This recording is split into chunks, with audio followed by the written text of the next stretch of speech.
As pas takimit të sotëm të koordinatorëve të grupeve parlamentare, nuk ka marrëveshje për kodin zgjedhor. Nga VMRO dhe PMN kanë propozuar që opozita të arrijë në qëndrim të përbashkët për të gjitha kërkesat e saj, duke përfshirë edhe votimin e diasporës, dhe gjithë kjo do të pranohet. Да седнат да се договорат за една изборна единица, да седнат да се договорат за модел на финансирање, да седнат да се договорат за поплаките и начинот на кој што тие би биле прифатливи, и да седнат и меѓу себе да се договорат дури и за моделот на изјаснување на диаспората. Сето тоа кое што овие опозицијски партии ќе го понудат до нас преку еден пречистен текст на закон, ние тоа ќе го прифатиме. Nga vlen këmbgulin që partit të merren vesh që diaspora të mund të votojë. Për ne si vlen, është me rëndësi që diaspora të ketë mundësi të votojë, qoftë përmes votimit elektronik, qoftë përmes postës, por që natyrisht të jenë proceset sigurta, transparente dhe të besueshme në përputhje me standardet ndërkombëtare. Nga LSDM thonë se nuk janë kundër votimit të diasporës, por kundër modelit të pushtetit i cili sipas tyre la hapësirë për keqpërdorime zgjedhore. Pra atje thonë se nuk ka nevojë për nxitim dhe se ka mjaft kohë deri në zgjedhje për harmonizimin e ligjit. Prvo беше електронското гласање, откако не им помина гласање по пошта. И двата модели по нивна мерка за совршена кражба на гласови.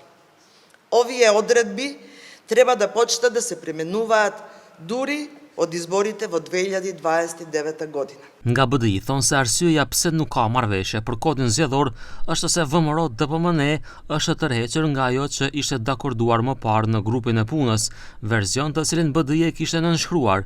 Nga partia thonë se për çdo marrëveshje nevojitet konsenzus ndëretnik dhe ndërpartiak. Pas dorëzimit të propozimit në kuvend, VMRO dhe PMN u tërhoq nga 2 pika thelbësore të marrëveshjes. Së pari, nga votimi elektronik i diasporës, duke kërkuar që votimi të bëhet me post, njëkohësisht mbetemi fuqishëm në qëndrimin ton se vendit i nevojitet një njësi zgjedhore, por me lista të hapura për deputet dhe me prag zgjedhor prej 5% të... Kryetari i Lidhjes Shqiptare Zjadin Sela vlerësoi se është më e nevojshme të diskutohet për listat e hapura.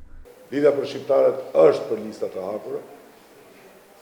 Ke plot subjekte politike që në popull kanë dalë dhe kanë premtuar po ashtu 8 njësi zgjedhore.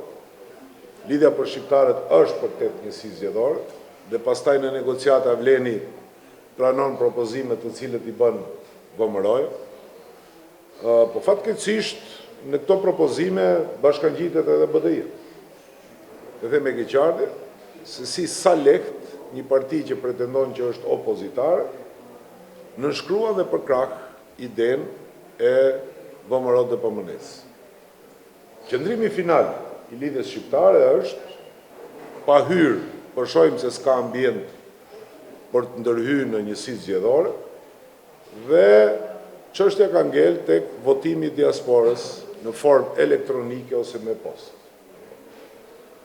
Ndaj bindjen që diaspora veç më ka ardhur koha që të votojë në formë elektronike ose me postë, por është tejet manipulative ajo që propozon VMRO-ja dhe për krah vleni dhe BDI-ja që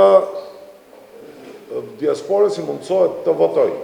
Nga Levica, të cilët kërkonin shfuqizimin e reklamimit politik me pagesë, thonë se kjo kërkesë nuk është pranuar. Ata konsiderojnë se prioritet më i madh është të arrihet marrëveshje për një njësi zgjedhore. И мислиме дека ако околу нешто треба да се фемкаме ни тука, да се кошкаме, да се кршат копјата, треба околу една изборна единица, а не унапредување на системот, ај така се изразам, на гласање на диаспората, бидејќи тоа прашање беше се појави од нигде никаде, некаде последните 2-3 состанока на работната група на изборниот законник. Për momentin mbetet e paqartë se kur dhe nëse do të vazhdojë harmonizimi i dallimeve rreth kodit zgjedhor, pasi nuk ka njoftime për një takim të ri mes palëve.